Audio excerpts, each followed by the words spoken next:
मरकजी कोलकाता का वार्ड 41 में वाक़या फल फरोश का सबसे बड़ा मार्केट मछुआ फल मंडी, जहां 25% अक़लियती वोट हैं, कारपोरेशन चुनाव में किसी भी उम्मीदवार के लिए फैसलामंद साबित होती रही है।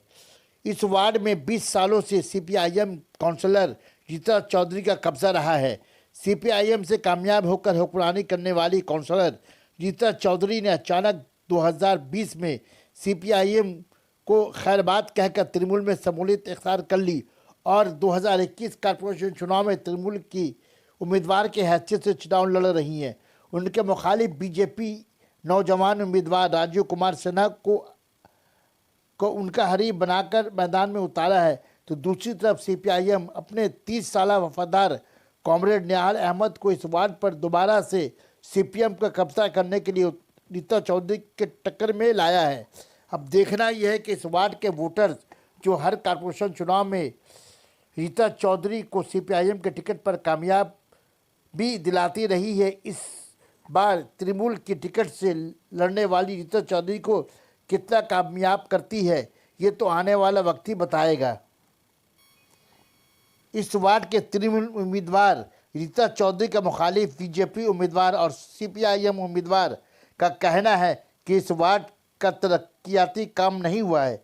यहाँ एक कम्युनिटी हॉल, एक बच्चों के लिए पार्क और एक टॉयलेट की अहम ज़रूरत है, जिसे 20 साल दौरे इक़्तिदार की काउंसलर रीता चौधरी बनाने में नाकाम रही। मुझे एक मौका दे, मैं 35 साल से आपके साथ था, आपके साथ हूँ, आपके साथ रहूँगा। एक नौजवान फेस आया है, आप लोग साथ दें और ज़रूर मैं आप लोग मेरे ऑफिस आने की ज़रूरत नहीं पड़ेगी। मैं खुद आप लोग के पास चल के आऊँगा, आपका समस्या का समाधान करूँगा, आपको झिड़कूंगा नहीं, आप पर गुस्सा नहीं होगा जो पूर्व काउंसलर होती है, मैं नहीं होगा। मैं गले लगाऊंगा सबको, जिसने वोट दिया उसको भी, जिसने वोट नहीं दिया उसको भी। मैं सबके लिए एक ही तरह का इंतजाम करूंगा सबके। इस बार 2021 का कलकत्ता कारपोरेशन चुनाव में वार्ड 41 से तृणमूल ने रीता चौधरी को, जो सीपीएम से तृणमूल ज्वाइन की थी, उसको टिकट दोबारा दिया और बीजेपी के जो है वो राजीव कुमार सिन्हा जो है वो लड़ रहे हैं और बाया मुहाज ने आपके 35 साल पार्टी के काम करने के बिना पे आपको इस वार्ड से खड़ा किया, तो क्या महसूस करें आपके हैं इस वार्ड में क्या मुद्दा लेकर क्या पब्लिक के सामने जा रहे हैं? पहले मैं आपको बता दूं, शुक्रिया, पार्टी ने उस लायक समझा, मुझे टिकट दिया। और मुद्दा तो कई एक मुद्दा है, लेकिन पहला मुद्दा यह है यहाँ पर हमारे 41 वार्ड में कम्युनिटी हॉल नहीं है। दूसरा यह है कि शौचालय का ठीक से इंतजाम नहीं है। पार्क जो था, छोटा पार्क था, छोटी डिग्गी जिसे हम लोग बचपन में हम लोग खेलते थे, कई लोग खेल के यहाँ बड़े हुए हैं, वो पार्क शौचालय में तब्दील हो गया है। और दूसरी बात है कि हेल्थ सेंटर है, लेकिन ठीक तौर पर इंफ्रास्ट्रक्चर नहीं है। जिस तरह कोरोना महामारी में हर जगह ऑक्सीजन पार्लर वगैरह बना, आरटीपीसीआर के सहूलतें मिली यहाँ वहाँ पर, लेकिन यहाँ पर ऐसा कोई कोरोना में सहूलत नहीं मिली।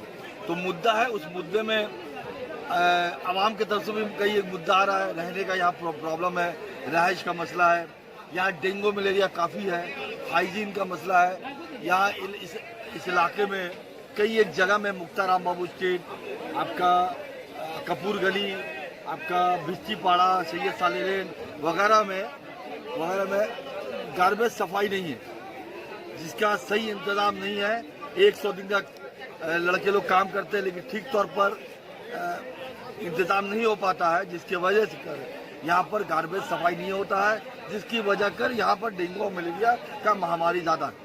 सीपीएम के दौर से लेकर तृणमूल के बैनर तले यहाँ के जो काउंसलर रीता चौधरी, उनके साथ आप सीपीएम के ज़माने से काम कर रहे हैं, तो अचानक सीपीएम छोड़ के तृणमूल में आने की वजह क्या थी उनकी? देखिए, अचानक पावर जब चेंज होता है तो क्षमता की लड़ाई तो आप जानते ही हैं। अब 1990 से यहाँ के काउंसलर बीबीसी के और सीपीएम का सिंबल हथवा तोड़ा उनको मिलता था, वो जीतते चले आ रही थी आवाम के वोट से, लेकिन वो कहती थी कि भाई मेरा पर्सनल वोट है। अचानक इस दफ़ा भी 2015 में भी वो जीती, आवाम के वोट से जीती, लेकिन सीपीएम के बैनर का सिंबल से। लेकिन 8 मार्च 2020 को वो चली गई दूसरी पार्टी में, जो बहुत ही बदनसीबी है हम आवाम के लिए। जो आवाम जो उनको वोट दिया है उसके लिए आवाम नाराज है इसी वजह से। अच्छा, अपना लंबे दौरे इक़्तिदार के ज़माने से लेकर अब तक यहाँ के साफ सफाई, ड्रेनेज का काम, लाइट का काम कितना हो पाया उनके इक़्तिदार में? देखिए, हुआ है काम, ऐसा बात नहीं है। जब सीपीएम का वोट था तो उसमें काम हम लोग तो कार्यकर्ता थे, हम लोग ने करवाया है। इन दिनों वो काम ठीक तौर पर नहीं हो पाता है। इन दिनों वो टाइमिंग में उनका नहीं है। जैसे हम लोग क्या है, हम लोग हमेशा आवाम के लिए अवेलेबल है।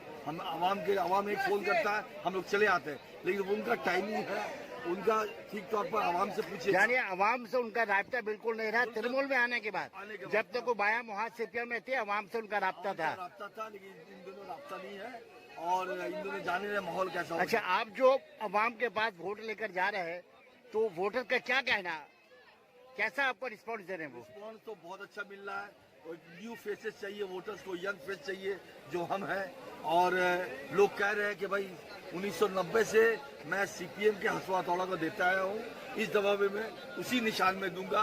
और वो नाराज है लोग कि हम लोगों ने एंटी टीएमसी वोट दिया था, टीएमसी के खिलाफ वोट दिया था, सीपीएम के हसवा हथौड़ा को वोट दिया था, लेकिन वो चली गई है दूसरे दल में। इसलिए जो सीपीएम से खड़ा होगा उसको हम लोग। अच्छा, आपका टक्कर यहाँ सबसे ज्यादा किसके साथ है? बीजेपी उम्मीदवार के साथ है या तृणमूल उम्मीदवार के साथ है? देखिए, मेरा टक्कर हमसे खुद है।